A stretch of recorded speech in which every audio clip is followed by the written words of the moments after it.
Hi everybody, welcome back to my channel. My name is Nikki and I was recently diagnosed with autism at the age of 23. So I mainly make videos about autism and about my experience as a late diagnosed autistic female.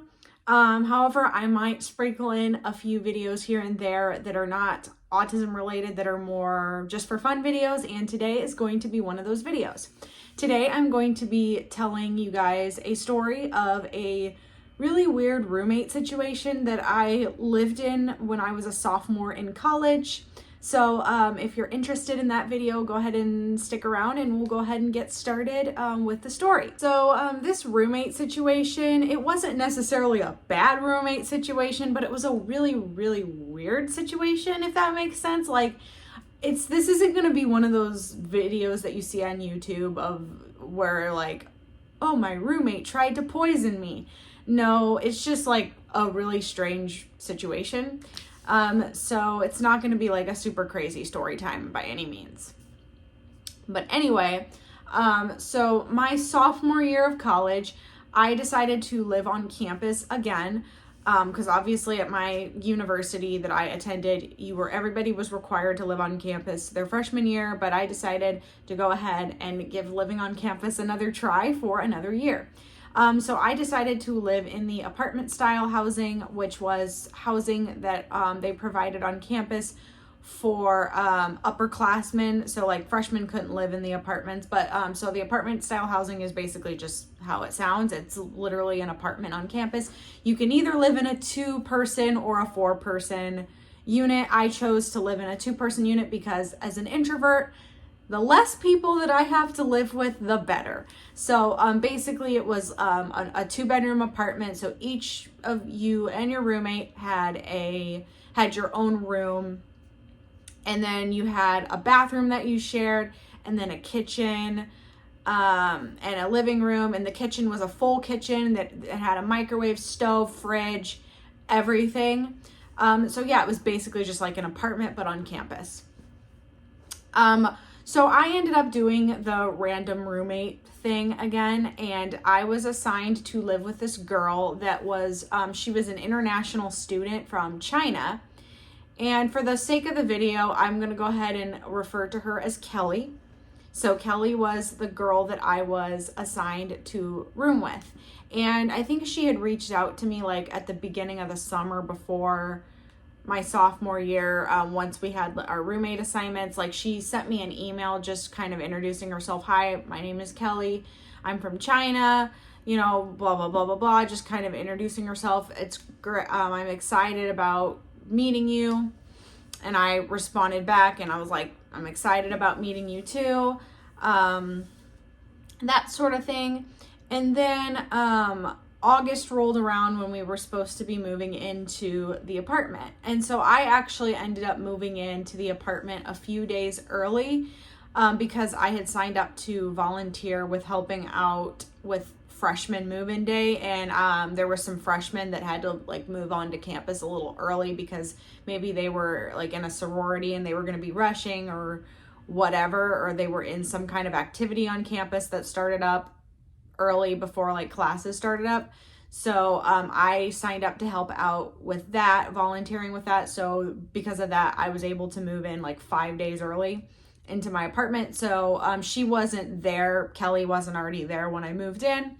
I figured she would be there. She would be moving like on the day that everybody else, most of the other students were scheduled to move. So that's kind of what I had figured. And then I think this was like, I want to say this was my second night in the apartment when this happened. I was woken up at 3:30 in the morning and I was woken up to the sound of people like talking kind of quietly in the living room area. And so I woke up and I noticed that there was light shining in from underneath my door, and I figured it was Kelly, but also part of me was kind of scared because like it was literally 3:30 in the morning. Why would she be moving in at 3:30 in the morning at that kind of time? I know she was going to be coming from China, and there's obviously a huge time zone difference between China and the US, but I don't think she would be moving in at 3:30 in the morning. Like, I would think that even if she got in from her flight like super late at night, she would probably go to a hotel and spend the night at a hotel and then go move in the morning. I didn't think she would be coming in at 3:30. So I was a little concerned. I was like, did somebody break in? You know, part of me thought someone could have broken in. And so I was a little worried to like get out there since I was by myself and I was a young woman and that sort of thing. But I opened my door just to kind of see what was going on. And sure enough, Kelly was there along with a guy who I would later find out was her boyfriend.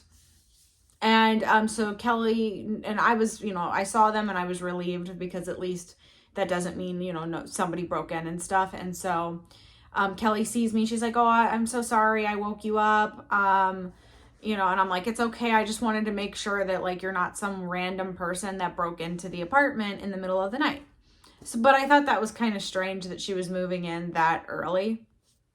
And I will start by saying that I think Kelly spent maybe the first 1 or 2 nights in the apartment. And even in those first couple days, I hardly ever saw her. I think it seemed that she was like always with her boyfriend, which I'm not gonna I'm not judging. I don't have anything against that at all. I just think that's kind of weird. And that's just something that I kind of noticed that I found kind of strange because like you'd think that, you know, you're paying thousands of dollars to live in this apartment and you're not staying there. But yeah, she spent maybe the first 2 nights there. And then after that, I pretty much hardly ever saw her, and I'll get more into that. But like after a couple days, I noticed that she was not in the apartment and I thought that's kind of strange. But whatever, I didn't think much of it. And then the Friday before, or like the Sunday before classes were supposed to start, usually what they did at UNL where I attended college is when you lived on campus, your RA was supposed to schedule some kind of like mandatory meeting with everybody on your floor where you guys all got together and basically went over the rules of living on campus. Like no smoking, no alcohol, even if you're of age, because UNL is a dry campus, that sort of thing.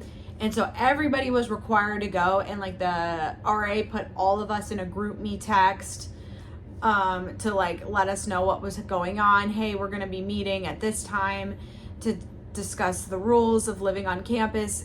You have to be there. Make sure you attend. And I noticed that Kelly was put in the group chat, but she wasn't there on Sunday. And I thought that was also kind of strange. And I started to get a little concerned because I'm like, should I try to check up on her and see what was going on and see if she was all right? Because like, I mean, she hadn't been staying in the apartment. And as much as I'm an introvert and I would love to live by myself over live with a roommate, I was a little concerned. I wanted to make sure she was okay. Like, you know, you know, could she have, I mean, I figured she was with the boyfriend, but I also thought, like, I hope she didn't get, like, hit by a car or something didn't happen to her. So I kind of debated, should I, you know, send her a message or, like, send her an email to see if she was okay. Because, yeah, she didn't really have, like, the other thing is she didn't really have, like, a U.S. phone number, so we mainly communicated, or like emailing was the main way of being able to communicate with her because she couldn't really text or call or whatever because she didn't have like a US phone number. So I thought that was weird, and but I didn't think much of it. And then like days went by, classes started up, and still I didn't really see her. And like I said, I wasn't gonna complain about pretty much having the entire apartment to myself, but at the same time I was like, do I say something? Do I check in to make sure she's okay, that nothing didn't happen to her? But yeah. And so a couple weeks went by, and I was just like sitting in the apartment one night eating dinner, and she walks into the apartment and along with her boyfriend, and they say hi to me and I say hi back, and then she goes into her room and grabs something and then leaves. And then I don't think I saw her again until another month, about another month later, she did the same thing. She goes into the apartment, grabs something out of her bedroom, and leaves.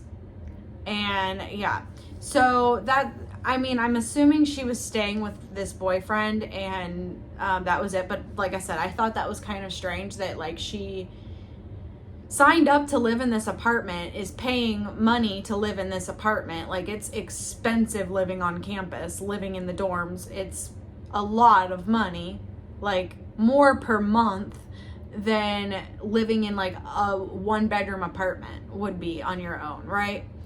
So it was a lot of money. And like, you're spending all this money and you're not even staying here. Like, that doesn't make any sense. So, but like I said, I'm not complaining because I have the whole place to myself, and you can't beat that. Like, as an autistic person, there's a lot of challenges with living with a roommate, and I will totally make a separate video talking about that. Maybe I'll make like a college video someday about like talking about being autistic and being a college student, if that's something you're interested in, and I can go into like challenges with like living with roommates, because that's something you typically do in college. But yeah, so me and what am I trying to say? Okay. So I guess we'll fast forward to the start of the spring semester after winter break. Because yeah, I just didn't really see much of her, but it gets a little bit more interesting in this next part of the video. So it was the Sunday before classes, or like winter break was supposed to be over and classes were supposed to resume for the spring semester, and I got up and I left because every Sunday, this was right before COVID happened. This was in January of 2020, so right before COVID happened. But before COVID happened, I had this little routine that I did every Sunday, that of course COVID eventually ruined it. But this routine where I got up every Sunday and I went to a church service. I didn't drive at the time. I need to make a video about my experience getting my driver's license at 22 years old as an autistic person, but that's not relevant to this video. But I would get up and I would walk to a church that I attended, and I would attend the church service, and then from there I would walk to a Starbucks, and I would sit at that Starbucks for maybe about an hour and like work on homework or studying or whatever. And then from Starbucks I would walk to a cat shelter, because cats are one of my special interests, and I would this cat shelter did every Sunday, they would do open hours for people to just come in if you were interested in adopting, or if you just wanted to come in and pet cats, which is what I did. I would just come in and spend time with cats. You could do that. And I would go to open hours, and then I would walk home from there, or like walk to back to campus from the cat shelter and have dinner, and then go back home and like get ready for the next day, get ready for the week to start, that sort of thing. That was my routine every Sunday before COVID. So I came home from my weekly cat shelter visit on this one Sunday, and the lights of my apartment were all on, like the light in the living room, and I thought that was really weird. And then I noticed that it was a lot warmer in the apartment than it usually was, because I like it freezing cold in my apartment. Like, it's got to be between like 65, 68 degrees. I cannot live in a house that is above 70 degrees. I hate being hot so much. And I noticed it was kind of hot, and I went over to the thermostat and it had been turned up to like 75, 76 degrees. And then I also noticed, because this is another thing that I do as an autistic person, like when it comes to like scents, like perfumes, like pleasant scents, like Bath and Body Works scents, that sort of thing. I'm very much a sensory seeker, and I have to have I have a Bath and Body Works wallflower in every room of my apartment. I like to have my entire place smelling really nice. Like, I like to live in a house where like when you come in, you know, your clothes and your things are going to smell really, really nice, like Bath and Body Works stuff, you know. I like to have that. And I had a Bath and Body Works wallflower plugged into the living room that had been unplugged. Which made me really mad because like I cannot stand, like I'm very much a sensory seeker. I need it to smell really, really nice in my apartment. I can't handle it smelling plain and like nothing. But she had unplugged it, or yeah. And then I also noticed that there was this cup that I knew was Kelly's, that had like toiletries in it, that she had in the apartment before she, you know, moved out or whatever, before she like, you know, because like when she was, you know, when she spent the first like 2 nights at the old apartment, or at the apartment the first semester, she brought all of her stuff. And then like gradually she would take she took all of her stuff out, and, you know, she would like come and take things, you know, grab things and leave, that kind of thing. And so that was just really weird. She wouldn't say much. She would just say hi to me, and that was it. And I also realized that like there was a language barrier, and English wasn't her first language, and she didn't know English very well. So that was another thing. But yeah, so I saw this cup that had all her toiletries, and there was also this pot, like coffee pot thing that you plugged in where you could boil water, that she had before, that was now back in the apartment. So I put the pieces together, and I thought, oh, maybe she's moving back into the apartment for whatever reason, or maybe she and her boyfriend broke up and she's going to be living here again. But either way, I was quite pissed off that she, as an autistic person and as somebody that needs things a certain way, and needs to have certain accommodations and stuff with living, I was quite mad that she turned the temperature up in the apartment to like 75 degrees. Like that was god awful. And I'm going to get into that in just a second. And then she took my air freshener thing out, and I unplugged, or I plugged it back in, and I turned the temperature back down, and then she ended up turning it back up. Ugh. I hated that. That's one reason I like have a hard time living with roommates. Like unless you and I are like temperature compatible, we can't live together. But she did that. And she was not in the apartment at the time that I came back, but then she later on came back, and her boyfriend was with her. And she said, oh, hey, I'm going to be living here again because, you know, I figured that it would be really good for me to live with you because you would be able to help me improve my English skills. And the other thing I was quite upset about was that this was like unexpected too. Like I was under the impression that she was just never really not going to be living in the apartment, and I didn't expect her to be coming back. And so I was not mentally prepared for a change like this. Like this is another thing that kind of screwed with me as an autistic person, was just like something changing unexpectedly, you know, and that made me quite upset, I will say. Because like I would have at least appreciated a heads up. Like if she could have sent me an email like at least a couple days ahead of time of saying, hey, just so you know, I'm going to be moving back into the apartment. And I plan to stay in the apartment for the remainder of the year. That way I could at least be prepared, because like I wasn't expecting to have a roommate again. I was under the impression that I was not going to have a roommate for the rest of the year. But yeah. That, I will just say, that kind of made me mad. But yeah, I was a little disappointed. I was not super thrilled. I was just like, ugh. But I really liked having the apartment to myself. But anyway, let me tell you, it was god awful sleeping in the apartment now that she had the temperature turned up to like 75 degrees.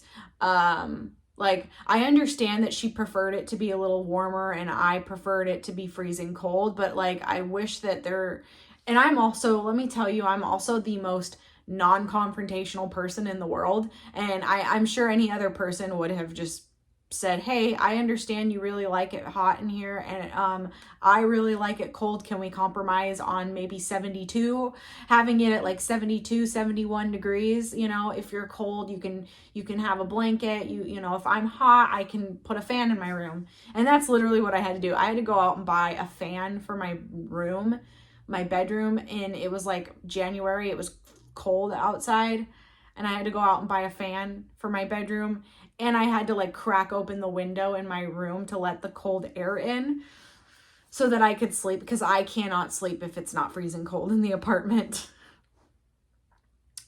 Yeah. But let me tell you, so the next morning, which was the Monday that classes were supposed to start up, I got up in the morning because I think my first class wasn't until 10 o'clock in the morning. So I had a little bit of time to kill, so I was going to go to the gym and work out, the gym that was on campus. And so I get up and I go to the bathroom to get changed into my workout clothes, and I notice in the bathtub there was a condom, and I don't know if it was a used condom or if it was not. It was taken out of the packaging. Like the packaging was there and then the condom was on top of the packaging, and it was just like in the bath, like on the bathtub. And I thought that was quite disgusting, and I was like, I hope that she gets rid of this before I hope this isn't going to be a regular thing. So I thought that was kind of annoying and disgusting. But I went to the gym and I worked out, and I came back home to get ready for class, and it was gone, so that was good. But yeah, so she spent Monday, Tuesday, Wednesday, and then Thursday. I don't think she stayed the night Thursday. And I don't think if I remember correctly, the following Monday was MLK Day, so we didn't have class. So I noticed that she wasn't there Monday or Thursday night and Friday night. And so I started to think, oh, maybe she's not coming back. Maybe she's going to move back in with her boyfriend again. And so I plugged in my air freshener again, and I turned the temperature back down to 68 degrees where I had it before. And I was like, she's not coming back. Okay, great. And then she ends up coming back Tuesday because we didn't have class Monday night she comes back. Monday night she comes back, and the temperature is back at 75 degrees. Seriously, if you like the temperature at 75 degrees, you're insane. How can you sleep with it that being that hot? I don't understand. But anyway, yeah, so she had it turned back up to like 75 degrees. And yeah. So that was awful. And so it kind of became like a recurring pattern of she would spend maybe like the first part of the week, so like Monday, Tuesday, Wednesday, Thursday, night, and then like the weekend she would be at her boyfriend's, and then like Sunday night she would come back to the apartment. So that's kind of how it was for like the next month or so. And then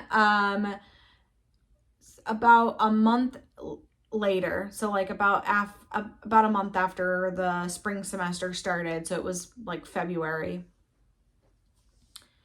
I noticed that so I come home on a Friday night, and I noticed that like all of her stuff is gone. Like her toiletries are gone, and her room, like her bedroom door was opened. It was opened, and everything was out of her bedroom. All of her stuff was out. Her toiletries, everything, all of her stuff was out. And she didn't even say anything to me. Everything was just out. And I was like, huh, that's weird. That's really strange. And yeah.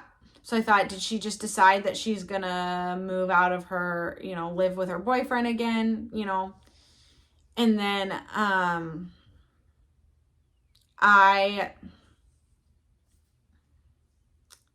I went on Sunday, I went to the cat shelter like I did every Sunday, and I come home to like a letter on the door from like university housing saying that, oh, on Monday somebody is going to be coming into your, like notifying me that on Monday someone's going to be coming into my apartment and cleaning the empty bedroom. So yeah. So obviously at this point, what had happened was, I'm guessing she like completely moved out of the apartment. Like, instead of just moving in with her boyfriend and not saying anything, she ended up just like going through housing and moving out. So I don't know. She didn't say nothing to me. I thought that was really, really strange. I did see her a couple times on campus because she did work in the campus dining hall. So I did see her in the dining hall a couple times, and I think she said hi or like waved to me, but I didn't really ask anything. And she didn't really say anything to me. I didn't want to ask because I thought it would be kind of awkward, but yeah, I just thought that was really, really strange. Yeah, once they like cleaned out the apartment, I thought, oh, well, there is a chance that, you know, I could get a roommate. Like, they could assign somebody else to live in this apartment that's actually going to stay there. And so I was like, I prayed to God that they weren't going to assign anybody else to the room, and they didn't. The other thing is, as I mentioned, COVID did happen eventually in March of this year, 2020. And so, you know, as we all know, they shut down campus, and I eventually moved out of that apartment early. So, yeah, I pretty much went the entire time I lived there. For the most part, I did not have a roommate, with the exception of like a few nights. And it was great. I can't complain about that because like I love to live alone. I love having like complete control of the temperature of the apartment and having control over getting to have like my Bath and Body Works scents all over the place. Yeah, I don't think I would ever want to go back to living with a roommate ever again. But yeah, that was the story. I know it wasn't a crazy situation. It wasn't like an extreme situation like what you hear, but I just thought it was kind of interesting. It was kind of weird, but I hope you enjoyed the video. If you did, please give this video a thumbs up. And if you are interested in any autism content or any videos on this channel, please subscribe if you haven't already. And feel free to leave any suggestions below in the comments for question or for video idea recommendations, or just feel free to leave any stories below of weird or crazy roommate situations that you've been in. So yeah, I will see you guys in my next video. Bye.